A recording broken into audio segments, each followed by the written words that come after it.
I thought the alien woman was innocent when she invited me to her home.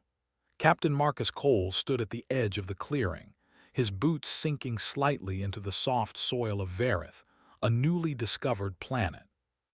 The planet was far from Earth, located on the edge of human-explored space. It was a beautiful world, with towering trees that shimmered under the light of two suns. Strange flowers bloomed with iridescent colors, and the air smelled faintly of fresh rain. For all its beauty, though, it felt unfamiliar, almost alien.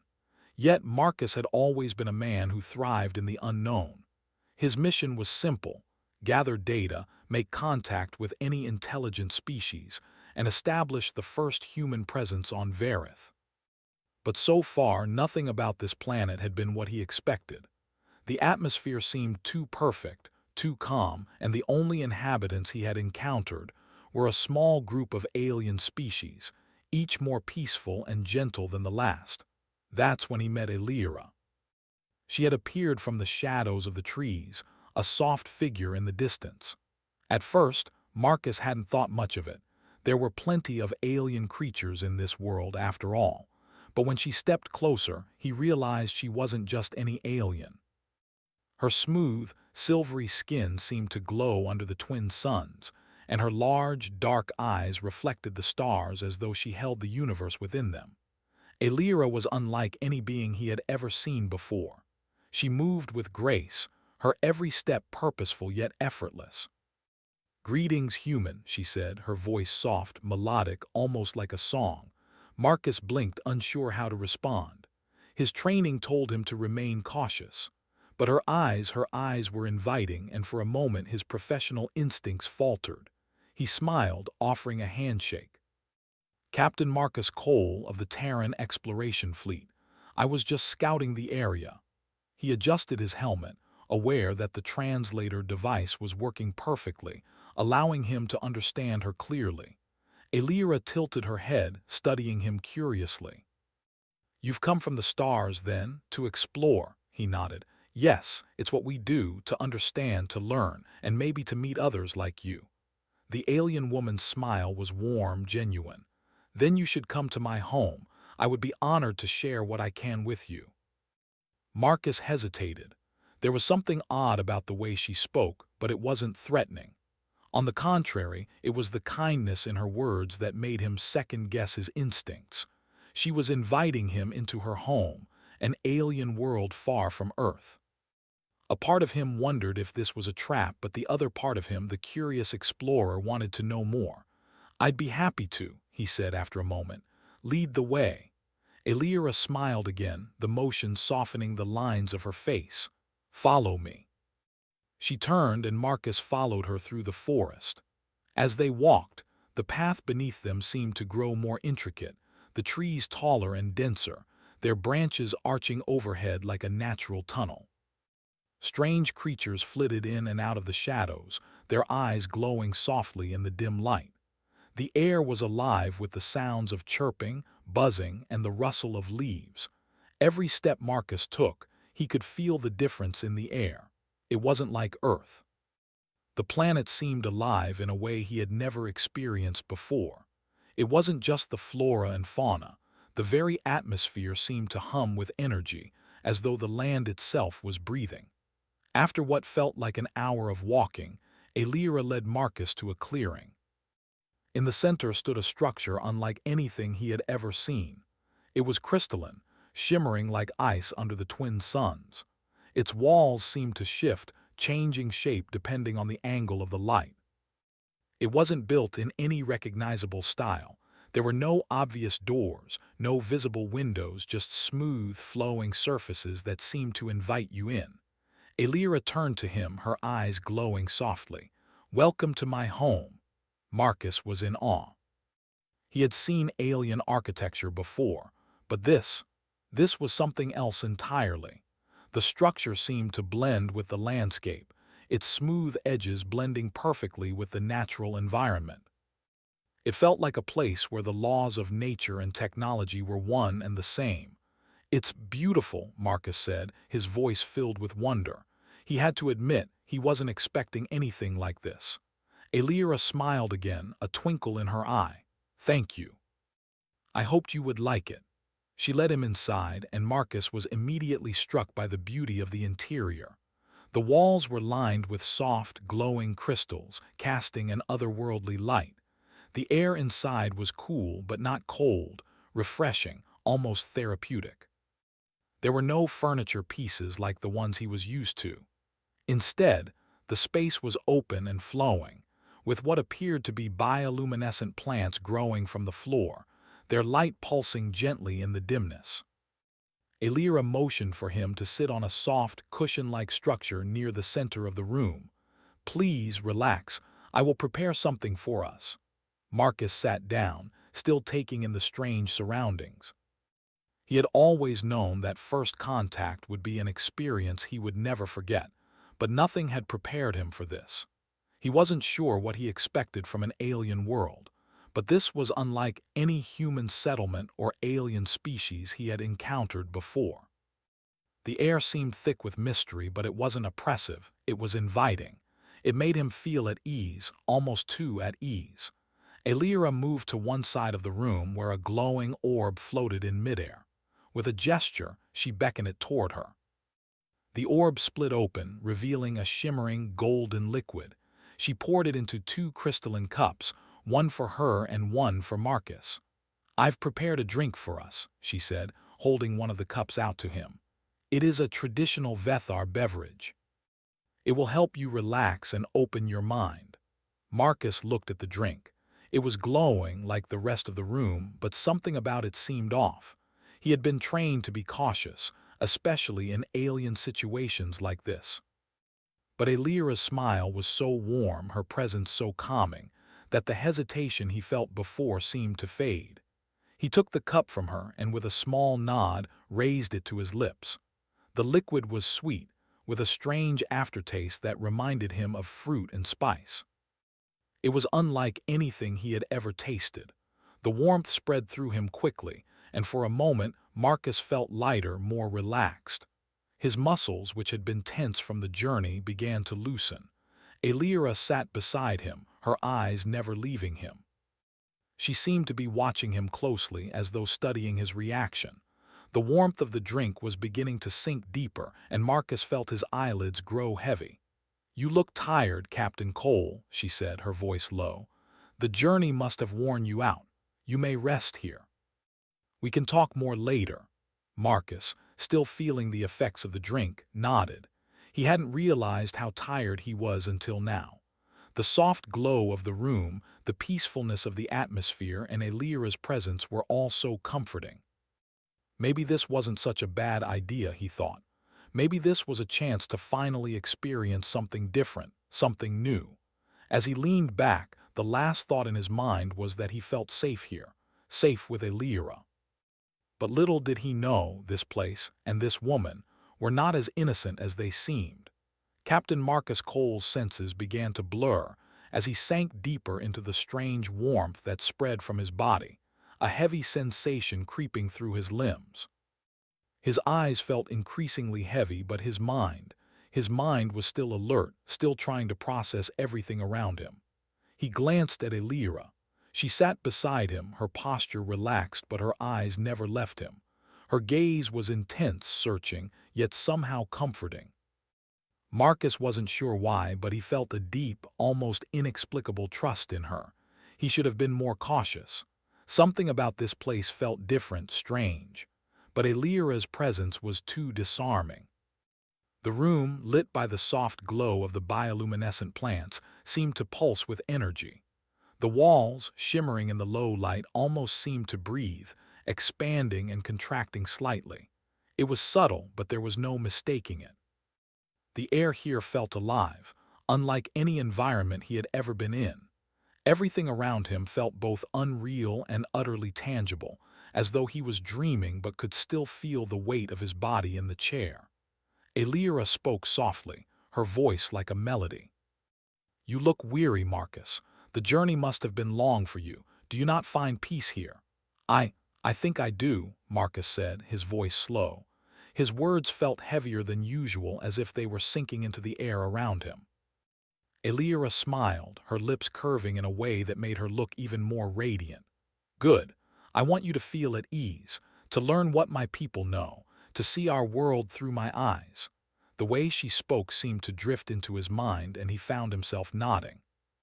There was something magnetic about her presence, something that made it hard to resist. She reached for the cup beside her, taking a sip of the golden liquid, then placed it back on the glowing surface next to her. She was watching him closely, her dark eyes glinting as if she were waiting for something, though he couldn't tell what.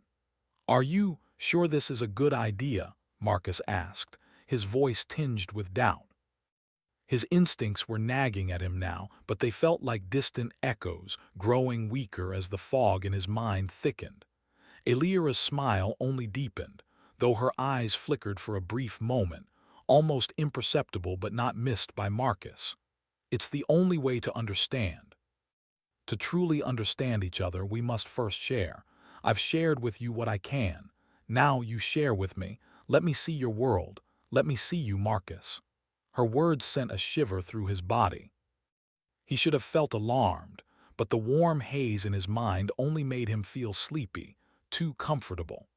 He felt almost as if the very air around him was coaxing him to relax, to forget his mission, to forget that he had come here to learn and document. But Marcus's instincts still struggled to break through the fog, and just as Elira reached out to take his hand, he pulled back. The sudden motion seemed to snap him from the trance-like state he had been drifting in. "What do you mean, see me?" Marcus asked, his voice firmer now, though still clouded by the strange effects of the drink. Elira's smile didn't falter, but there was a subtle shift in the air, an odd tension that made Marcus sit up straighter.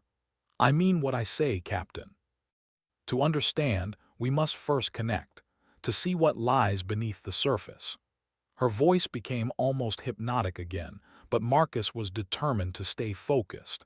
He could feel the heaviness lifting from his mind, and the confusion of the earlier moments started to fade.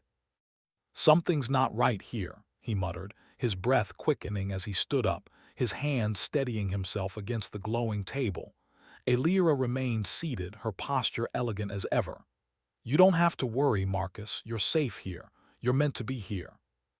Marcus's gaze darted to the door, then back to Elira.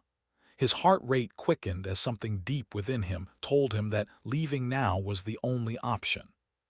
But the drink had dulled his body's reflexes, and his legs felt like lead as he took a step forward, only to stumble slightly. "Your body is tired," Elira said softly, almost soothingly. "You've been traveling for so long. Why not stay a little longer, rest?" Marcus wanted to protest, but his words seemed caught in his throat. His mind was clear enough now to realize that he had made a mistake. This had been a trap. He had been lured here under false pretenses. Elira, so gentle and kind, was not what she seemed. Before he could make another move, Elira stood, her steps fluid and silent, moving with a speed that belied her serene appearance. She was in front of him before he could react, blocking his path to the door. "Where do you think you're going, Marcus?" she asked, her voice low, almost a whisper. The air in the room felt heavier now, charged with an unknown energy. Marcus's instincts screamed at him to escape, but the effect of the drink still clung to him, slowing his reactions, clouding his thoughts. He took a deep breath, trying to steady his pulse, but it was no use. "Elira, what are you?" he demanded, his voice trembling slightly. Elira's expression softened. "I am what I must be, what my people need. You see, Marcus, you are not the first to come here, you won't be the last." Her words sank into him like a stone. "What do you mean?" she sighed, almost wistfully. "The Vethar are a dying race, Captain. We have no choice but to seek others to feed, for our survival, and you human are the most promising source. Your life force, your energy, it's pure. It is what we need." Marcus's mind raced, trying to process her words. "Feed, you want to take my life." Elira's gaze was full of both sorrow and determination. "It's not as simple as that, Marcus. I do not want to harm you, but my people, we are dying. Our planet has given us no choice but to seek what we need to survive." He staggered back, his heart pounding. This was no peaceful race, no gentle culture. This was a species that had been hiding their true nature behind a mask of kindness, a species willing to feed off others to stay alive. "Why didn't you tell me the truth?" Marcus's voice shook with anger now, a clarity returning to his mind. "Why lie?" Elira's face softened, and for the first time Marcus saw a hint of regret in her eyes. "I did not lie, Marcus. I merely withheld the truth. I wanted to show you who we are before you had to make a decision. I wanted you to understand. But you're using me. You're using humans," Marcus snapped. His mind was clearing rapidly now, adrenaline pushing through the haze the drink had created. Elira's eyes flashed with something darker, but her voice remained calm. "We are doing what we must, Marcus, just as you would do anything for the survival of your people, just as you would protect your own." The silence that followed was thick with tension. Marcus's mind raced. There was no way he could leave this place without exposing the truth. He had to stop her. But how? How could he fight someone who was as much a part of this world as the air itself? "I won't let you do this," he said, his voice steady now. Elira's gaze hardened for a brief moment. "Then, Captain, you must understand that you cannot leave this place until I have what I need." The battle had just begun. The air in Elira's home grew heavier as Marcus stared at the alien woman in front of him. His heart raced, his mind frantic. He had known something wasn't right from the moment he'd accepted her invitation. He had let his guard down, let her charm him with her beauty and the warmth of her smile. Now the truth was clear. Elira and her people were not what they seemed. Elira had just confessed what Marcus had feared. The Vethar were not the peaceful beings they had appeared to be. They weren't here to welcome humanity with open arms. They were here for survival, and that survival came at a cost. "Why didn't you tell me sooner?" Marcus demanded, his voice sharp. The anger he felt was raw and immediate. Elira had played him, had lured him here under false pretenses. "I did not want to hurt you, Marcus," Elira replied, her voice soft but firm. "But you have to understand, we've been dying for generations. Our people are weak. Our world is crumbling. We needed someone to save us." Marcus clenched his fists, trying to keep the rising frustration in check. "So, you think feeding off me will save you? Is that it?" Elira's face softened, but there was a coldness in her eyes that hadn't been there before. "It's not just about feeding. It's about restoring what's been lost. Our people have a rare ability, an ancient power. We can take energy from other beings, and by doing so, we can bring life back to the land, heal our world. We've used this power for centuries, but the land is no longer enough." Marcus's mind spun as he processed what she said. "You're saying your whole civilization is built on feeding off others?" Elira shook her head slowly. "It's not the whole truth, but yes, it is part of who we are. Our ability to take energy, to give life in return, it's how we've survived. But that survival has come at a price. Over time, our power has faded and we've had to become more desperate. And when I saw you, human, I saw the potential to save my people." Marcus stood frozen, his heart pounding in his chest. He had come to Vareth with a sense of wonder, eager to make first contact with an alien civilization. He had imagined exchanges of knowledge, perhaps even friendships. But now he saw the truth, that his people weren't just explorers, they were vulnerable, exposed, and ripe for exploitation. "How many others have you taken energy from?" Marcus asked, the words slipping from his mouth before he could stop them. Elira's gaze darkened. "You are the first human to visit this planet, Marcus, but not the first to fall under our care."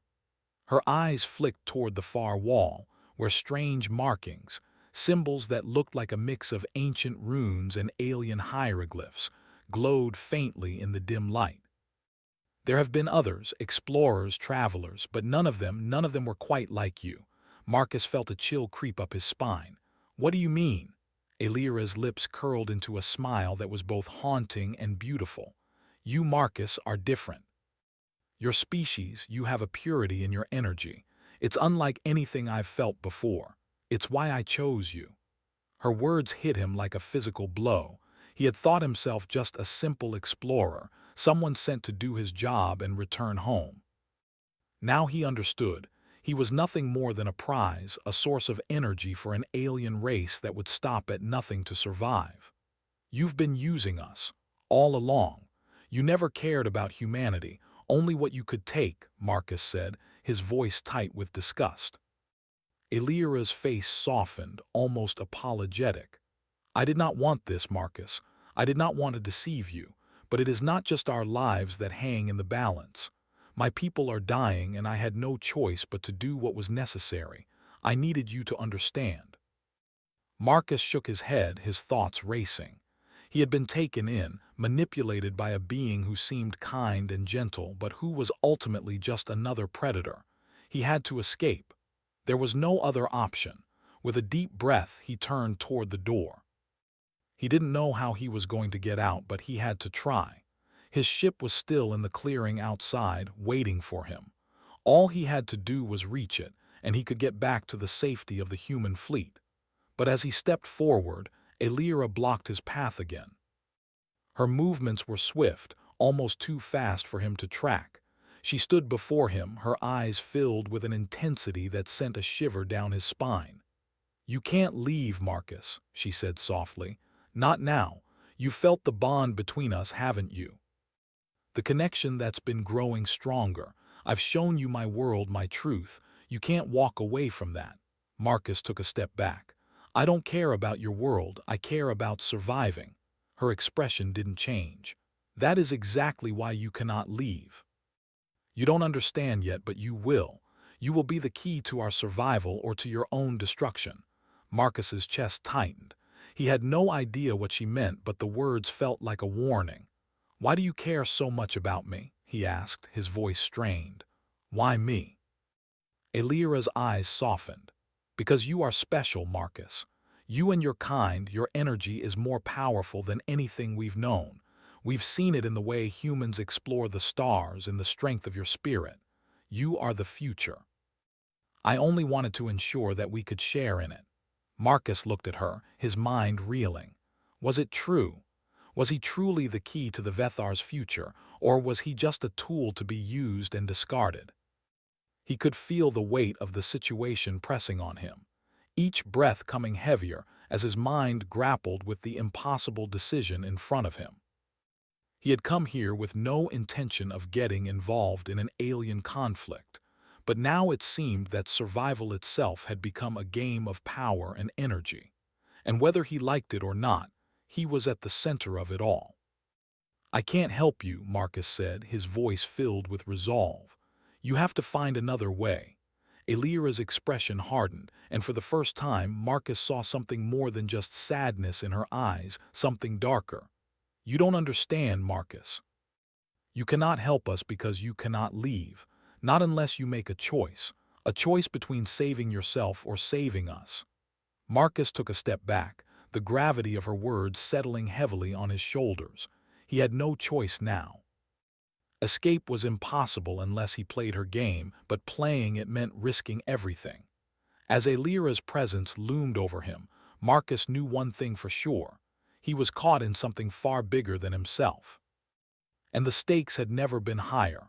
Marcus stood frozen, the weight of Elira's words pressing down on him like 1,000 tons of stone. Every instinct screamed at him to act, to do something, anything, to escape from the situation that had ensnared him. His heart hammered in his chest, and his breath came in shallow gasps. Elira's presence seemed to surround him, her power, her calmness, almost suffocating. "You don't have to be afraid, Marcus," Elira said softly, almost too softly.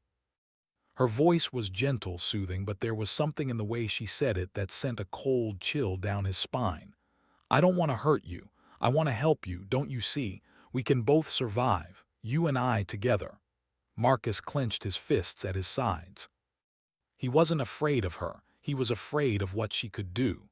She had already manipulated him, pulled him in with her charm and beauty, and now she wanted him to make a choice, to help her people or to walk away and condemn her race to extinction. The pressure was unbearable. You're asking me to decide the fate of your people. Marcus's voice was tight, filled with disbelief. You've tricked me, used me, and now you want me to help you save your species. No. Elira's expression faltered for a split second, her calm demeanor cracking just enough for Marcus to see the desperation beneath it. I didn't want it to come to this. I didn't want to force you. But you must understand, Marcus. We are running out of time.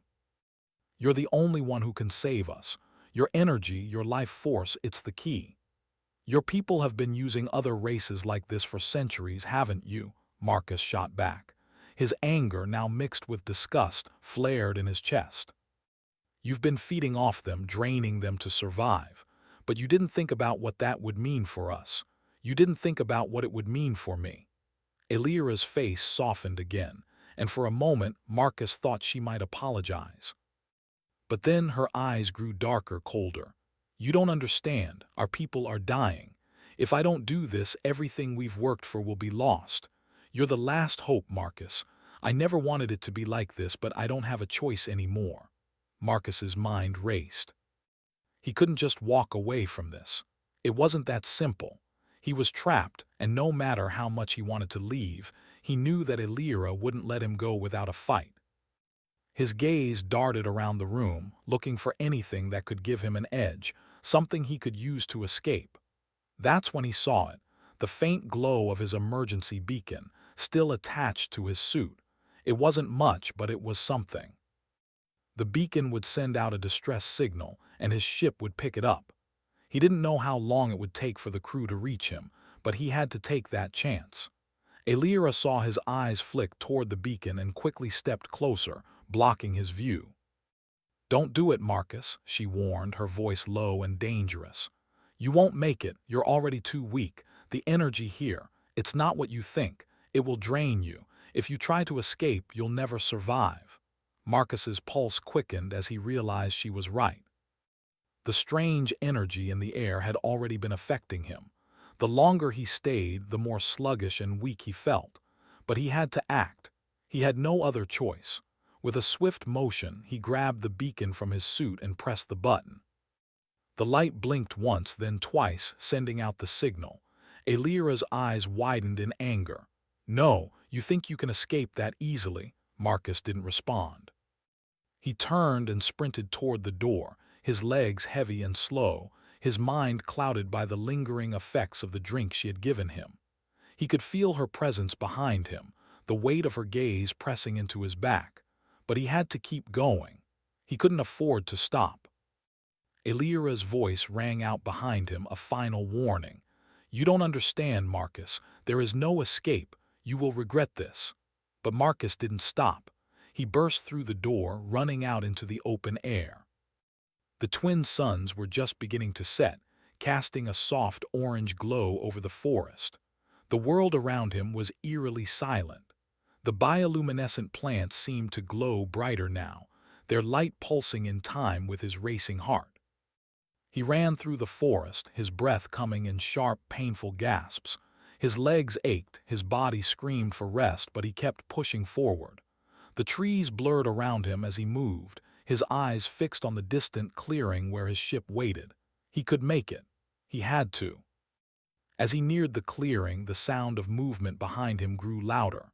Elira was following him, her footsteps swift and certain. She was gaining on him, and despite his best efforts, Marcus felt the familiar sense of panic claw at his chest. She wasn't going to let him escape. But then, just as Elira's figure emerged from the trees, Marcus saw something in the sky, a bright streak of light. It was his ship. The distress signal had been received, and they were coming for him. He pushed forward with everything he had left. His muscles screamed in protest, but the sight of the ship, descending from above, filled him with a new surge of energy. The ship's landing gear touched the ground just as Elira reached him, her hand outstretched to grab his arm. But before she could, Marcus reached the edge of the clearing and collapsed onto the ground. Marcus! Elira's voice was filled with both anger and desperation. She was only a few feet away, but she couldn't cross the threshold that separated her from the ship. The ship's doors opened, and two of Marcus's fellow crew members rushed toward him, pulling him inside. They wasted no time, and the ship's engines roared to life as it lifted off, flying higher and higher into the sky, away from the alien world. As they ascended, Marcus looked out the window, his breath coming in shallow, exhausted gasps. Below him, the planet of Vareth shrank into the distance, the landscape now bathed in the deep purples and blues of twilight. He felt a strange sense of relief, but also something else, something he couldn't quite place. Was it guilt, regret, or was it the knowledge that he had left something behind, something important? He glanced toward the cockpit, where the crew was busy at work, guiding them back into space.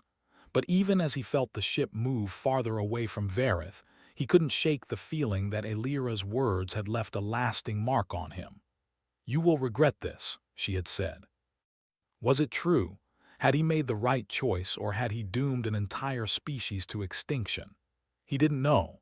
All he knew was that he had escaped, but the questions lingered unanswered as the stars stretched out before him.